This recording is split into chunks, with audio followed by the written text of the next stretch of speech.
오늘 이 시간에는 이스라엘 사회의 여러 규례들 이와 같은 제목으로 신명기 말씀을 나눠보겠습니다. 오늘 본문에는 이스라엘 사회에서 지켜야 했던 여러 규례들이 나오게 되는데 크게 세 가지가 나오게 됩니다. 이 말씀들을 통해서 오늘날 우리는 또 어떻게 하나님 앞에서 살아가야 될 것인지 함께 나눠보도록 하겠습니다. 바로 본문을 보겠습니다. 먼저 15, 16절은 도망 나온 종에 대한 규례입니다. 본문 말씀 15절을 읽어보겠습니다.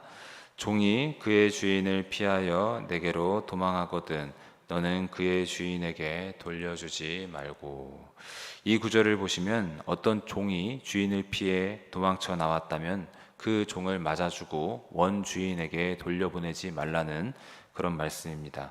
좀 더 구체적으로 설명하면은 이방의 어떤 종이 그 주인을 피해서 이스라엘 사회로 도망쳐 나왔을 경우 그 종을 돌려보내지 말라는 것입니다. 그런데 사실 이 말씀은 어떤 이유가 되었건 무조건적으로 도망 나온 종을 받아줘야 된다 이런 말씀은 아닙니다.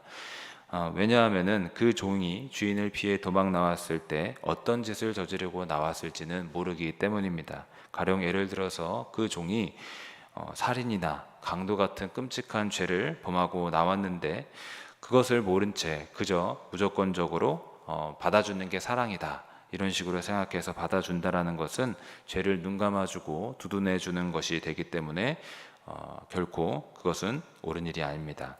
하지만 만일 그 이방 종이 주인의 압제와 학대와 속박으로 인해서 고통을 받고 있다가 자신의 목숨을 지키기 위해서 살 길을 찾다가 이스라엘 사회로 도망쳐 나왔을 경우에는 그 종을 불쌍히 여기며 받아주어야 된다라고 오늘 말씀은 말하고 있습니다.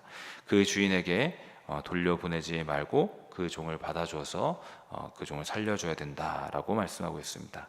그리고 어떻게 해야 되는지 또 16절에 기록이 되어 있는데 그 종이 원하는 성읍에서 살게 해주고 그 종을 또다시 압제하면 안 된다라고 말씀하고 있습니다. 16절의 말씀 또 읽어보겠습니다. 그가 내 성읍 중에서 원하는 곳을 택하는 대로 너와 함께 내 가운데 거주하게 하고 그를 압제하지 말지니라. 이방의 종이 이스라엘 사회로 피신했을 때 이와 같이 이스라엘 사회는 그 종을 정성스럽게 받아주고 살펴줘야 한다라고 말하고 있습니다. 그렇다면 왜 이렇게 해야 했을까요? 그 이유는 하나님은 자비와 긍휼의 하나님이시며 하나님께서는 그분의 백성 이스라엘이 삶 속에서 힘들고 어려운 자들에게 자비와 긍휼을 베풀기를 원하셨기 때문입니다. 다들 아시겠지만 사실 이스라엘 백성들 역시 애굽 아래 400년 넘게 학대받으며 노예로 종살이를 했던 사람들입니다. 그렇지만 하나님께서는 이스라엘 백성들의 신음과 그 부르짖음을 다 들으시고 그들에게 자비를 베푸셔서 그들의 고통을 풀어주셨던 것입니다. 이와 같이 주님의 권능으로 말미암아 도저히 헤어나올 수 없었던 노예 생활을 청산했던 것입니다. 그리고 이제 하나님께서는 이스라엘로 하여금 누구보다 노예의 고통을, 종살이의 고통을 아는 자들로서 그와 같은 사람들의 아픔을 돌아봐주고 그들을 도우라고 말씀하고 계십니다. 이전의 고통에서 벗어났다고 나몰라 하라는 게 아니라 이제는 고통을 헤아려 주고 환난에서 벗어날 수 있도록 도와주고 위로하는 자가 되라 라고 말씀하고 계시는 것입니다. 여러분, 이스라엘뿐 아니라 우리 역시도 먼저 하나님의 자비와 긍휼을 힘입은 자라는 것을 알고 이 땅에 나아가 자비와 긍휼을 베푸는 자가 되어야 될 줄로 믿습니다. 사실 우리 역시도 죄와 사망의 노예였던 자들로서 오직 하나님의 은혜로 예수 그리스도의 십자가 보혈의 공로를 통하여 구원받은 자들입니다. 아무 공로 없지만 오직 주님의 그 값없는 은혜를 통하여 구원받은 자들이라는 사실입니다. 따라서 우리는 먼저 주님의 은혜를, 주님의 자비를, 주님의 긍휼을 힘입은 자라는 이 정체성을 가지고 이 땅에 나아가 주님의 자비와 긍휼을 전하는 자들이 되어야 되겠습니다. 항상 자비와 긍휼을 힘입은 자라는 이 자아 정체성을 가지고 이 땅에 많은 영혼들에게 자비와 긍휼을 베푸시기를 주님의 이름으로 부탁드리겠습니다. 그리고 이제 17절과 18절은 이스라엘 사회 속에 있던 창기 금지 규례입니다. 남자나 여자나 창기의 일을 해서는 안 된다라는 말씀입니다. 먼저 17절을 다시 읽어보겠습니다. 이스라엘 여자 중에 창기가 있지 못할 것이요 이스라엘 남자 중에 남창이 있지 못할지니. 이스라엘 여자 중에 남자 중에 결코 자기 몸을 팔며 음행을 저지르는 사람이 있어서는 안 된다, 이런 말씀입니다. 그런데 우리는 이 말씀 속 창기를 이해할 때에 단순히 길거리에서 어떤 호객 행위를 하면서 돈을 받고 음행하는 그런 창기로만 이해해서는 안 되겠습니다. 무슨 말인지 말씀드리면 여기서 말하는 창기의 일이란 단순히 성적 쾌락이나 경제적 목적을 위해서 몸을 파는 게 아니라 당시 가나안 땅에 성행하던 우상 숭배 행위였다라는 것입니다.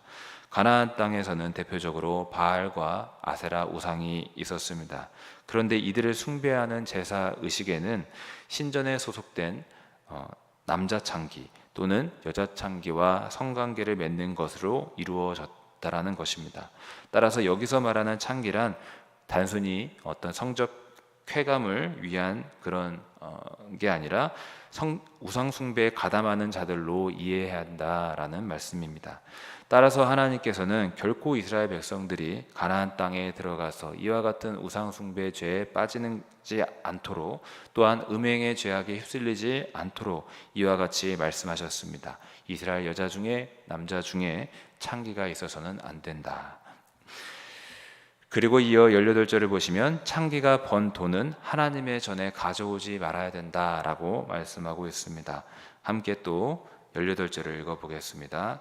창기가 번 돈과 개 같은 자의 소득은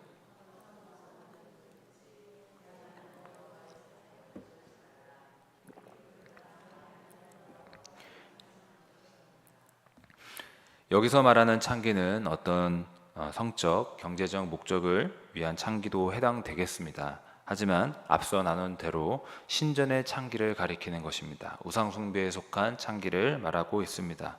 그런 자를 가리켜 개 같은 자, 이렇게 좀 심한 표현도 있는데, 이 사람들 개 같은 자라고 표현된 것 역시 창기를 가리키는 것입니다. 아무튼 창기 이 사람들은 소득을 얻었을 것입니다. 예를 들어서 이방 신전에 바쳐진 여러 예물 가운데 그들이 취하는 것들이 있었을 것입니다. 그렇다면 이런 소득들을 하나님의 전에 가져올 일이 과연 있었을까요?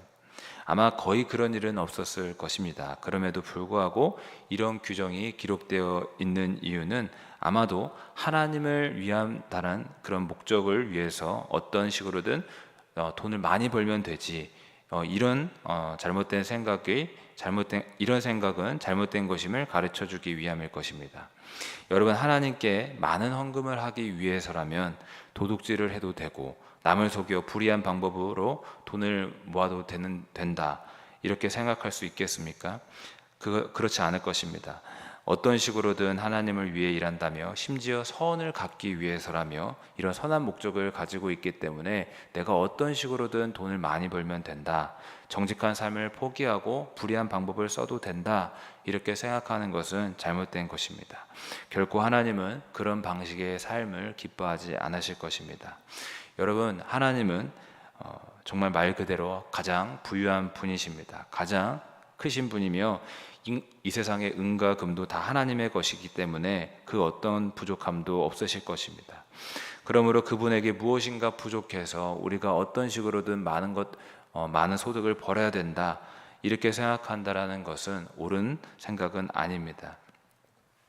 우리는 단지 어떤 많은 예물을 드리는 게 하나님을 기쁘시게 하는 게 아니라 하나님 보시기에 진실하게 신실하게 사는 것을 원하신다라는 것을 기억해야 되겠습니다. 여러분, 하나님은 우리의 삶을 보실 것입니다. 그러므로 언제나 하나님 보시기에 진실하고 정직하게 살아갈 수 있도록 노력해야 될 줄로 믿습니다. 다음 19, 20절은 이자와 관련된 규례인데 먼저 19절을 다시 읽어보겠습니다. 내가 형제에게 꾸어 주거든 이자를 받지 말지니 곧 돈의 이자, 식물의 이자, 이자를 낼 만한 모든 것의 이자를 받지 말 것이라.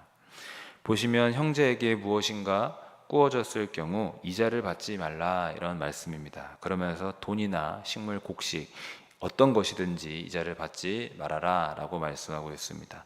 그렇다면 왜 이와 같은 규정이 있는 것일까요? 그리고 뒤 이어 나오겠지만은 타국인에게는 이자를 받아도 되는데 이스라엘 동족 안에서는, 이스라엘 형제 자매들끼리는 왜 이자를 받으면 안 되었던 것일까요? 그 이유는 원금에 이자를 더해 받는 것이 생계가 어려운 동족의 입장에서는 매우 부담이 되고 또 동족을 어렵게 하는 일이기 때문에, 따라서 이자를 받는 행위가 형제 사랑의 법에서 어긋나는 부분이 있기 때문입니다. 즉 다시 말해 형제에게 이자를 받아내서 어떤 수익을 취하는 것은 형제를 사랑하는 것이 아니다라고 말씀하고 있습니다. 형제는 서로 도와줄 사랑의 대상이지 그렇게 이익을 위한 내 어떤 그 탐욕을 위한 수단이 되어서는 안 된다라고 말씀하고 있다라는 것입니다. 그렇기 때문에 이자를 받는다는 건 금했던 것입니다.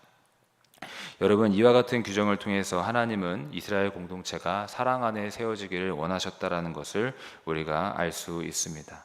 여러분, 하나님은 그분의 공동체가 사랑으로 하나 되는 걸 원하시는 걸 믿으시길 주님의 이름으로 부탁드리겠습니다.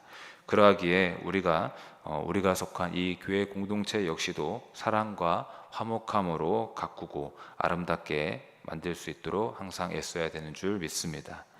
그렇지만 다시 본문으로 돌아와서 우리는 또 이런 생각을 해볼 수 있습니다. 이자를 받는 게 이자를 허용하는 게 더 나은 게 아닌가.